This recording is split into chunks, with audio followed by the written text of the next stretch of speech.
There's the prosperity paradox is a pretty well-established social phenomenon that having more money doesn't make you happy after a certain point. Middle-class prosperity tends to actually make people happier than other people, but the more money you get, it doesn't make you happier. It actually often has the opposite effect, because the richer you get, the more enviers you have, the less you can trust people. You know, people that are filthy rich, and that's a good English expression, filthy rich, because they usually get soiled in collecting great wealth.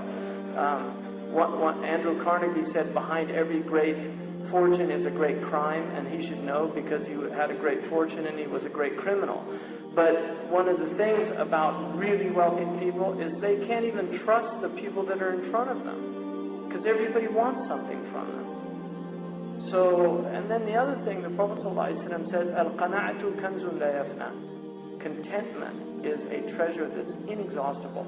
The Prophet chose to live a humble life he could have had all the wealth he wanted. He was offered mountains of gold. He chose to live as a person of zuhud for his poor people. The Prophet, a man once said to him, it's in a sahih hadith, he said, Ya Rasulullah, inni uhibbuka. I love you. And the Prophet said, Unzur ma taqul. Think about what you're saying. And he said, Inni uhibbuka, qalahu thalathan. He said it 3 times. And then the Prophet said, In kunta tuhibbuni a'idda nafsaka bil-faqri tijfafan. Get ready for poverty. Because those who really love me, poverty comes to them quicker than a flood reaches its destination. And one argument is it's spiritual poverty, al-iftiqar ma'allahi subhanahu wa ta'ala. But the Prophet was giving money away constantly. He didn't sleep with money in his house. One of the things about Islam that I love is that that historically it created poverty with dignity. One of the things that we have in the West is the complete undignified state of poor people. Our poor areas in America are some of the most tragic, divested of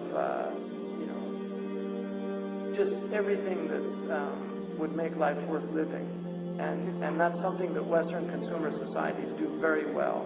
Is they create this cornucopia, but then the victims of that suffer immensely. Haiti is one of our poor areas, and we recently saw what happened there. It took a devastating earthquake to get people to actually do something about it. But Haiti's been a problem. And then we had a Christian who blamed it on voodoo, the earthquake. I told him we should bring them voodoo to replace the voodoo. But you know that's poverty. There's nothing wrong with faqr in Islam, but there's something wrong with meskana, which is abject poverty. There's no shame in being poor. Many poor people in the world that are beautiful people. I've lived in the poorest countries in the world. Wallahi, and I'll just end with this. When I was in Mauritania and I lived with Bedouin, one night we were with one of the scholars there. And this is a true story. I have several witnesses to this story. One of them is Ibrahim Osseifo, for people that know him. But it's a story that some people might find hard to believe. But this is a story that happened to me, so I'm not relating it from a book.